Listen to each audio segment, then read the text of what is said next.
Doctor Mohammad Yunus স্যারকে শেখ হাসিনা এবং নরেন্দ্র মোদী কেন ভয় পাচ্ছে? ভয় পাওয়ার কারণটা কি? এখানে অনেক কারণ আছে ভয় পাওয়ার। কতগুলা কারণে কথা বলবো ভাই। ডক্টর মোহাম্মদ ইউনূস স্যার যে একজন গ্লোবাল সেলিব্রিটি, এটা কিন্তু আমরা যারা মানে মানে অনলাইনে অ্যাক্টিভ থাকে আমরা জানতাম এবং আমরা জানি তা সে কোন লেভেলে। বাংলাদেশে যে আগামী 100 বছরে তার মতো একজন মানে ব্যক্তি আসবে না, এটা আমরা জানতাম এবং বিগত 100 বছরও আসে নাই। তারপরেও ডক্টর মোহাম্মদ ইউনূস স্যারকে এই হাসিনা বিভিন্নভাবে অপমানিত, লাঞ্ছিত, যা করার করছে। যেদিন ডক্টর মোহাম্মদ ইউনূস স্যারের কোর্টে হাজিরা থাকতো, ওই দিন কোর্টের লিফটটা বন্ধ করে দেওয়া হইতো। কি পরিমাণ এই ঘৃণা ছিল, কি পরিমাণ রাগ ছিল চিন্তা করেন এই স্বৈরাচারী ফ্যাসিবাদী হাসিনার এই ডক্টর মোহাম্মদ ইউনূস স্যারের উপর, এত বড় একজন সম্মানিত ব্যক্তির উপর, যার জন্য মানুষ সিরিয়াল দেয় একটা ছবি উঠানোর জন্য। মানুষ সিরিয়াল দেয় একটা ছবি উঠানোর জন্য, তাকে এই স্বৈরাচারী ফ্যাসিবাদী হাসিনা বিভিন্নভাবে ঘুষখোর, চোর, টাকা পাচারকারী, সুদখোর, ব্রিজ থেকে ফেলে দিয়ে টুস করে ফেলে দিবে, হ্যান করবে, ত্যান করবে, অনেক কথাই বলছে। তুমি যে চেয়ারে বসে এসব কথা বলতো না, সেই চেয়ারের মালিক কিন্তু এখন কে? চেয়ারের মালিক তো আল্লাহ, কিন্তু ওই চেয়ারে বসে আছে কে? Doctor Mohammad Yunus sir. Doctor Mohammad Yunus sir, আজকে তোমরা ডক্টর মোহাম্মদ ইউনূস স্যারকে ছোট করার জন্য এই আমার লজ্জা লাগে। আমেরিকার মতো জায়গাতে যারা আছে আওয়ামী লীগের, লজ্জা লাগে, ঘৃণা লাগে, এরা কি আসলে বাংলাদেশি কিনা? তোদের তো ভাই রেসপেক্ট করা উচিত ডক্টর মোহাম্মদ ইউনূস স্যারকে। তোরা কি জন্য কালো পতাকা সমাবেশ করতেছিস? ডক্টর মোহাম্মদ ইউনূস স্যার কি খুনি? ডক্টর মোহাম্মদ ইউনূস স্যার খুনি না। যদি কালো পতাকা মিছিল সে যদি অবৈধভাবে, তোদের কথা, হ্যাঁ সাংবিধানিক ভাবে তো সে ক্ষমতা দখল করে নাই, অবৈধভাবে সে তো ক্ষমতা দখল করে নাই। তাকে তো বাংলাদেশের শিক্ষার্থীরা, ছাত্র জনতা তাকে বসাইছে, সে তো জোর করে এসে জুড়ে বসে নাই, তাকে জোর করা হয়েছে যে আপনি আসেন, কারণ বাংলাদেশের যে প্রবলেম, এই প্রবলেম থেকে উত্তোলন করতে হলে আপনাকে প্রয়োজন আছে। তাকে জোর করে আনা হয়েছে। আর তোরা কি করছিস? আমেরিকার মতো জায়গাতে তাকে খুনি বলতেছিস, চোর বলতেছিস, টাকা পাচারকারী বলতেছিস। এই বেটা, তুই যে আওয়ামী লীগের নেতা, তুই যে আমেরিকার আওয়ামী লীগের সভাপতি, তুই তো আমেরিকাতে যত টাকা পাচার হয়েছে বাংলাদেশ থেকে তোর হাত ধরে উঠেছে। হ্যাঁ, এগুলাকে আসবে না? এখন ডক্টর মোহাম্মদ ইউনূস স্যারের সরকার বাংলাদেশে, বিএনপি আসলে সব বের হবে। জানি না ডক্টর মোহাম্মদ ইউনূস স্যার কতটুকু করতে পারবে, কারণ ডক্টর মোহাম্মদ ইউনূস স্যার তো এটা নিয়ে ব্যস্ত। ডক্টর মোহাম্মদ ইউনূস স্যার রাষ্ট্র সংস্কারে ব্যস্ত থাকবে, আমি জানি। ইভেন সে ব্যস্ত আছে এটা নিয়ে। তোদেরকে সোজা করবে বিএনপি ক্ষমতায় আসুক, কত টাকা কার মাধ্যমে পাচার হয়েছে সব বের হবে। তোরা ডক্টর মোহাম্মদ ইউনূস স্যারকে মানে নিউ ইয়র্কে অপমানি করতে চাস, কিন্তু তোরা অপমানি করার নিয়ে ব্যস্ত। কিন্তু ডক্টর মোহাম্মদ ইউনূস স্যারকে চেয়ারে বসায় বা পৃথিবীর বিভিন্ন দেশের নেতারা ছবি উঠাইতেছে, তার সাথে সাক্ষাৎ করতেছে। লজ্জা হওয়া উচিত। বিগত 30 বছরে বাংলাদেশে কোনো সরকার প্রধান যেটা পারে নাই, ডক্টর মোহাম্মদ ইউনূস স্যার সেটা করে দেখাইছে। আমেরিকার কোনো রাষ্ট্রপ্রধানের সাথে জাতিসংঘের অধিবেশন চলার সময় বাংলাদেশের কোনো রাষ্ট্রপ্রধানের 30 বছরে মিটিং হয় নাই, বৈঠক হয় নাই, সেটা কিন্তু ডক্টর মোহাম্মদ ইউনূস স্যার করে দেখাইছে। এখন আসুন বলি, শেখ হাসিনা কেন এই ডক্টর মোহাম্মদ ইউনূস স্যারকে ডরায় এবং নরেন্দ্র মোদী কেন ডরায়? কারণ একটা জিনিস মাথায় রাখতে হবে, দক্ষিণ এশিয়ার যতগুলা দেশ আছে, এই দেশগুলার ভিতর একমাত্র সুশিক্ষায় শিক্ষিত এবং গ্লোবাল সেলিব্রিটি, যার পৃথিবীর বিশ্ব যে নেতাগুলো আছে তাদের সাথে সুসম্পর্ক। যেমন নরেন্দ্র মোদীর গিয়ে মানে অনুমতি নিতে হয় যে তোমার সাথে মিটিং হবে, মানে শিডিউল ফেলতে হয়। কিন্তু ডক্টর মোহাম্মদ ইউনূস স্যারের এই শিডিউলটা লাগে না। ডক্টর মোহাম্মদ ইউনূস স্যার কে? ডক্টর মোহাম্মদ ইউনূস স্যার চাইলে যে কোনো জায়গায়, যে কোনো জায়গায় যাইতে পারে। বিগত সময় দেখছেন না হাসিনা কি করছে? বলছে অলিম্পিকে টাকা দিয়ে মশাল ধরছে। তুই হাসিনা যা তো টাকার অভাব নাই, তো বিলিয়ন ডলার বাংলাদেশ থেকে চুরি করছে, যা তো মশাল ধরে দেখা পারবি? তো বাপ কবর থেকে উঠলেও পারবো না।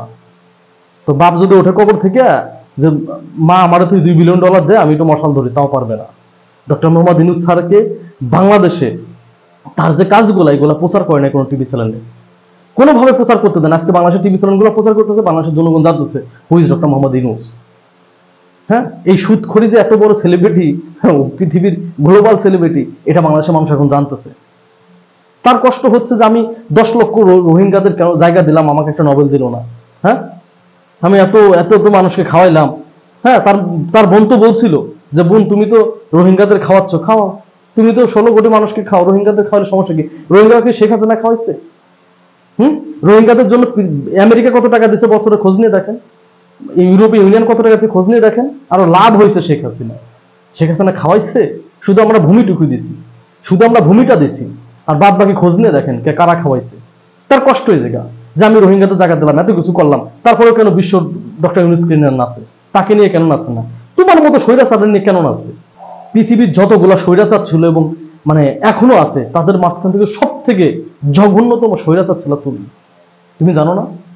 তুমি কি মনে করছো পৃথিবীর কেউ জানতো না? আজকে আমেরিকাতে মিছিল করতেছো, মানে পৃথিবী জানে না তোমরা বাংলাদেশে কি ঘটাইছো?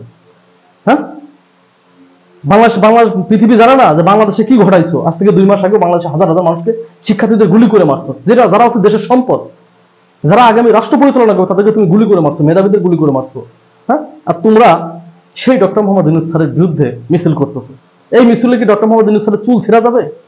চুল ছিঁড়া গেলে ডক্টর মোহাম্মদ ইউনূস স্যারের সাথে জো বাইডেন মিটিং করতো না, বৈঠক করতো না। এত বড় বড় বিশ্ব নেতারা তার সাথে ছবি তোলার জন্য সিরিয়াল দিত না। ডক্টর মোহাম্মদ ইউনূস স্যারের লেভেলটাকে বুঝতে হবে। আমরা আগের থেকে বুঝছিলাম, এই জন্য অনেকদিন ধরে বলে আসতেছি ডক্টর মোহাম্মদ ইউনূস স্যারকে। ডক্টর মোহাম্মদ ইউনূস স্যারকে নিয়ে পৃথিবীর 158টা ইউনিভার্সিটিতে পড়ানো হয়। সৌদি আরবে যান, সৌদি আরবের পাঠ্য বই দেখেন, ডক্টর মোহাম্মদ ইউনূস স্যারের নিয়ে একটা অধ্যায় আছে। আর তোরা বাংলাদেশে তোদের জাতির আব্বার একটা অধ্যায় করছিলি, সেটাতে দিছে। বাংলাদেশের জাতির আব্বার ইয়েও তো থাকবে না। আর শেখ হাসিনা, তুমি যেটা আশা করছিলে যে পৃথিবীর বিভিন্ন দেশে তোমাকে নিয়ে গবেষণা হবে, তুমি স্বৈরাচার, তোমাকে নিয়ে গবেষণা কারা করবে জানো? যারা স্বৈরাচার হতে চায় তারা গবেষণা করবে। তুমি তো গবেষণা করতে মার্কোসকে ভুলে গেছো। হ্যাঁ, ফিলিপিনে যে মার্কোস, সে স্বৈরাচার ছিল। মার্কোস জঘন্যতম স্বৈরাচার ছিল সে আপনার ফিলিপিনের ইতিহাসে। যে ফিলিপিনকে এত পরিমাণ লোনে ডুবাই দিয়ে গেছিল, সেই লোন ফিলিপিনের মানুষ এখনো পরিশোধ করতেছে। এই শেখ হাসিনা যেভাবে করছে, আমাদেরকে যে পরিমাণ লোনের তলায় রেখে গেছে, এই লোন থেকে কবে বের হইতে পারবো আমরা জানি? হ্যাঁ, মার্কোস কি করতো? অবকাঠামোগত উন্নয়ন করছিল বিভিন্ন দেশ থেকে লোন নিয়ে। যখন অবকাঠামোগত উন্নয়ন করে, মানুষ তা জানে না। 1965 সাল থেকে মানে মেবি 86 সাল পর্যন্ত ক্ষমতায় ছিল, তো মানুষ তা জানে না এটা নিয়ে যে মানে এই অবকাঠামোগত উন্নয়নগুলো কিভাবে করতেছে। যখন মানুষ জানতে পারে অবকাঠামোগত উন্নয়নগুলো লোন নিয়ে করতেছে, তখন কিন্তু এই স্বৈরাচারের বিরুদ্ধে তখন আন্দোলন শুরু করে। এই মার্কোসের কিন্তু পতন হয়। শেখ হাসিনা সেম কাজগুলো করছে, পৃথিবীর বিভিন্ন দেশ থেকে লোন নিয়ে অবকাঠামোগত উন্নয়ন করে বাংলাদেশের মানুষকে প্রশংসনীয় হওয়ার চেষ্টা করছিল। বাংলাদেশের মানুষ কিন্তু গাড়িতে উঠলে বলে যে এত সুন্দর রাস্তা করছে শেখ হাসিনা, ব্রিজ করছে শেখ হাসিনা। ওই পারমাণবিক চুল্লি দেখলে বলে, মেট্রো রেল দেখলে বলে করছে, কিন্তু এগুলা করছে কি দিয়ে? এই লোনের টাকা দিয়ে। মার্কোসকে ফলো করতো। হ্যাঁ, তোমাদেরকে নিয়ে গবেষণা করবে কারা? যেমন তুমি মার্কোসকে গবেষণা করছো। যদি ইন ফিউচারে কেউ স্বৈরাচার হতে চায়, তুমি শেখ হাসিনাকে গবেষণা করবে।